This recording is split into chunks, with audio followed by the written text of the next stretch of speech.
Shalom, selamat pagi Bapak Ibu dan saudara-saudara yang dikasihi Tuhan. Bagaimana kabar panjenengan hari ini? Semoga semuanya dalam kondisi sehat, tetap semangat, tetap bersuka cita di dalam Tuhan. Sungguh luar biasa kasih Tuhan, karena pagi ini masih berkenan memberikan kesempatan kepada setiap kita untuk merasakan hari yang baru, hidup yang baru, dan semua karena kasih-Nya semata. Oleh karena itu, mari bersama-sama kita menaikkan pujian syukur kepada Allah. Dan saat ini, kita bersama-sama siapkan hati kita untuk mendengarkan sapaan firman-Nya yang menjadi pegangan hidup kita, penuntun hidup kita. Mari sebelumnya kita bersama menaikkan syukur di dalam doa. Mari kita berdoa. Bapa yang Maha Kasih, pagi ini kami datang kepadamu menaikkan pujian syukur kami karena kasih-Mu sungguh luar biasa. Engkau senantiasa mengingat kami dan Engkau senantiasa menyatakan belas kasih-Mu kepada kami, umat milik kepunyaan-Mu. Ya Tuhan, pagi ini kami bersama-sama menyediakan hati kami untuk mendengarkan sabda firman-Mu. Kiranya Tuhan, Engkau mampukan kami untuk bukan hanya mendengar, tetapi juga mengerti serta melakukannya. Dan kiranya firman-Mu sungguh menjadi penuntun, menjadi penerang dalam setiap langkah kehidupan kami di hari ini dan di hari-hari mendatang. Kami bersyukur kepada-Mu ya Allah, di dalam nama Juru Selamat kami, Tuhan Yesus Kristus.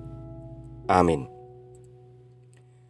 Jemaat yang dikasihi Tuhan, pembacaan firman pagi ini dari Injil Matius pasal 9 ayat 36. Injil Matius pasal 9 ayat 36 yang demikian. Melihat orang banyak itu, tergeraklah hati Yesus oleh belas kasihan kepada mereka, karena mereka lelah dan terlantar seperti domba yang tidak bergembala. Amin. Demikian sabda Tuhan. Renungan pagi ini temanya berbelas kasih. Bapak, Ibu, dan saudara yang dikasihi Tuhan, apa yang kita rasakan ketika melihat orang lain? Apa yang muncul dalam hati kita ketika kita memandang kondisi orang lain? Ada dua kemungkinan. Yang pertama, muncul rasa iri. Wah, enak ya orang itu, punya rumah, punya mobil, apa-apa tercukupi, ingin ini ingin itu bisa diraih. Atau ketika kita di tempat kerja, kita melihat orang lain juga muncul rasa iri. Aduh, enak ya jadi dia, jadi bos, tinggal perintah, gajinya pun lebih besar.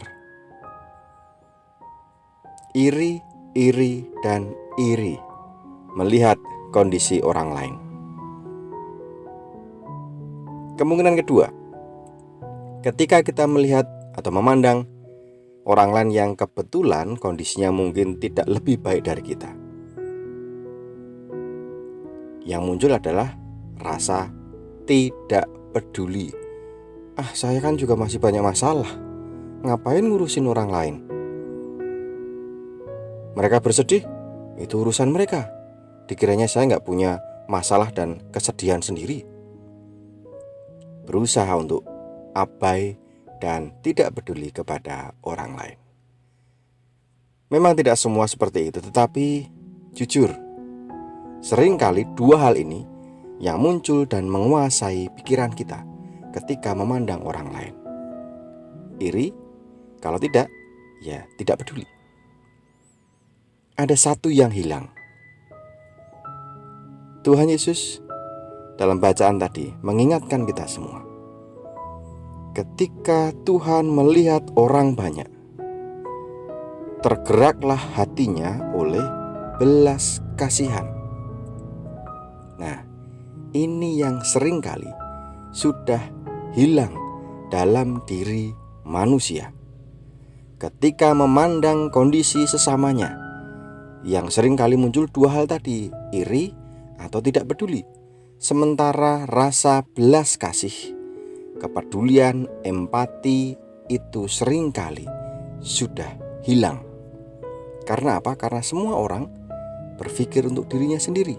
Saya masih kurang, untuk apa mikirkan orang lain, kebutuhan orang lain. Saya saja masih susah, untuk apa memikirkan kesusahan orang lain. Tetapi Bapak, Ibu, dan Saudara dikasih Tuhan, kalau kita sebagai anak-anak Tuhan berperilaku seperti itu, ya apa bedanya kita dengan orang-orang atau manusia dunia yang lain? Kita dipanggil oleh Tuhan Yesus menjadi murid-muridnya. Tentu harus bisa menunjukkan sesuatu yang beda.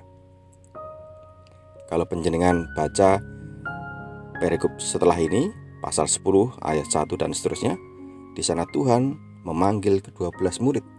Ini menjadi simbol bahwa ketika Tuhan merasakan belas kasih saat melihat kondisi manusia, lalu Tuhan memanggil orang-orang untuk menjadi muridnya, memanggil kita untuk menjadi muridnya. Untuk melakukan apa?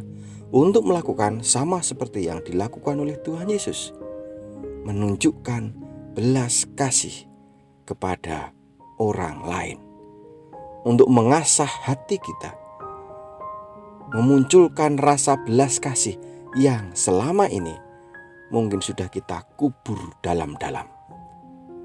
Mari Bapak Ibu, pada kesempatan yang luar biasa ini, kita bersyukur atas belas kasih Tuhan Yesus untuk diri kita. Dan kita dipanggil juga ketika memandang orang lain, melihat orang lain apapun kondisinya, ketika mereka dalam kondisi baik, maka dengan rasa belas kasih kita ikut bersyukur.